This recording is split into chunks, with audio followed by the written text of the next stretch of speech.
Notes on various peoples of the Hyborian age. Aquilonians. This was a more or less pure-blooded race, though modified by contact with the Zingarans in the south and, much less extensively, with the Bosonians of the west and north. Aquilonia, as the westernmost of the Hyborian kingdoms, retained frontier traditions equalled only by the more ancient kingdom of the Hyperborea and the border kingdom. Its more important provinces were Poitain in the south, Gunderland in the north, and Attalus in the southeast. The Aquilonians were a tall race, averaging 5 feet 10 3/4 inches in height, and were generally inclined to be rangy, though in the last generations the city dwellers inclined towards portliness. They varied in complexion largely according to locality. Thus the people of Gunderland were uniformly tawny-haired and grey-eyed, while the people of Poitain were almost uniformly dark as their neighbours the Zingarans. All were inclined to be dolichocephalic, except a sprinkling of peasantry along the Bosonian border, whose type had been modified by admixture with the latter race, and here and there in the more primitive parts of the kingdom where remnants of unclassified aboriginal races still existed, absorbed into the surrounding population.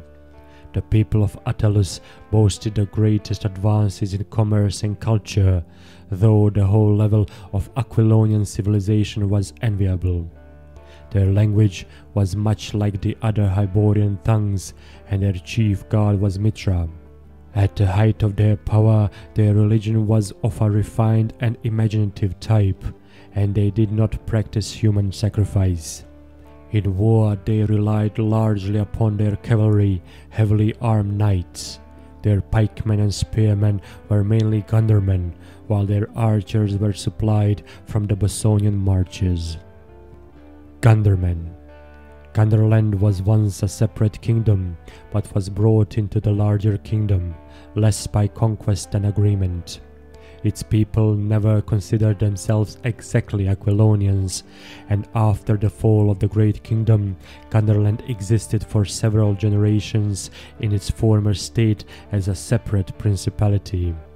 Their ways were ruder and more primitively Hyborian than those of the Aquilonians, and their main concession to the ways of their more civilized southern neighbors was the adoption of the god Mitra in place of the primitive Bori, a worship to which they returned, however, upon the fall of Aquilonia.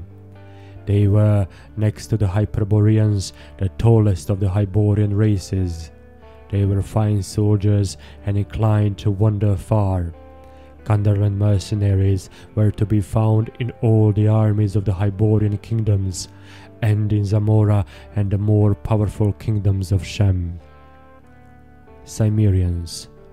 These people were descendants of the ancient Atlanteans, though they themselves were unaware of their descent, having evolved by their own efforts from the ape-men to which their ancient ancestors had sunk. They were a tall, powerful race, averaging 6 feet in height. They were black-haired and grey or blue-eyed. They were dolichocephalic and dark-skinned, though not so dark as either the Zingarans, Zamorians or Picts.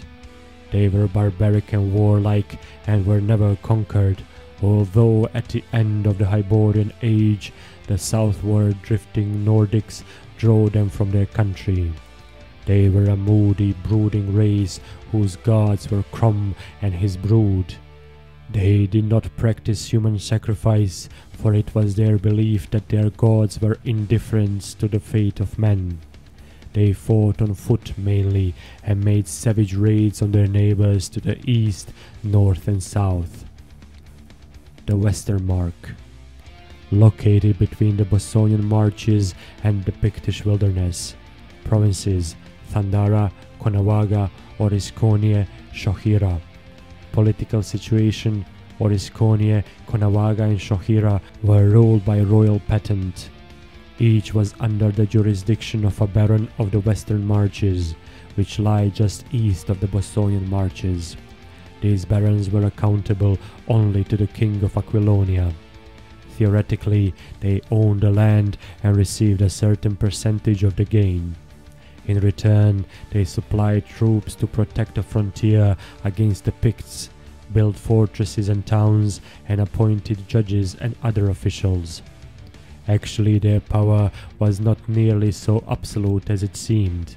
There was a sort of supreme court located in the largest town of Konawaga, Skanaga, presided over by a judge appointed directly by the king of Aquilonia, and it was a defendant's privilege under certain circumstances to appeal to this court.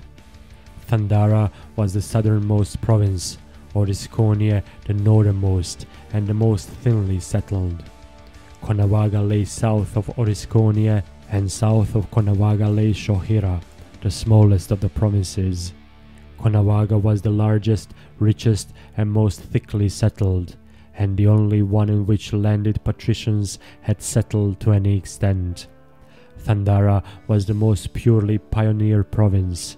Originally, it had only been a fortress by that name on Warhorse River, built by direct order of the king of Aquilonia and commanded by royal troops. After the conquest of the province of Konajohara by the Picts, the settlers from that province moved southward and settled the country in the vicinity of the fortress. They held their land by force of arms, and neither received nor needed any patent. They acknowledged no baron as overlord. Their governor was merely a military commander, elected from among themselves, their choice being always submitted to and approved by the king of Aquilonia as a matter of form. No troops were ever sent to Thandara. They built forts, or rather blockhouses, and manned them themselves, and formed companies of military bodies called rangers. They were incessantly at war with Picts. When the word came that Aquilonia was being torn by civil war, and that the Cimmerian Conan was striking for the crown, Thandara instantly declared for Conan, renounced their allegiance to King Namedidas, and sent word asking Conan to endorse their elected governor, which the Cimmerian instantly did.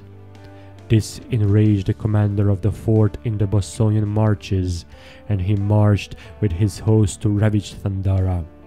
But the frontiersmen met him at their borders and gave him a savage defeat, after which there was no attempt to meddle with Thandara. But the province was isolated, separated from Shohira by a stretch of uninhabited wilderness, and behind them lay the Bossonian country, where most of the people were loyalists.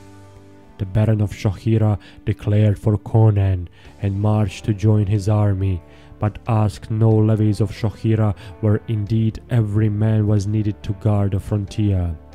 But in Konawaga were many loyalists, and the Baron of Konawaga rode in person into Skandaga and demanded that the people supply him with a force to ride and aid King Numedidas. There was civil war in Konawaga, and the Baron planned to crush all other provinces and make himself governor of them all. Meantime, in Orisconia, the people had driven out the governor appointed by their baron and were savagely fighting such loyalists as skulked among them.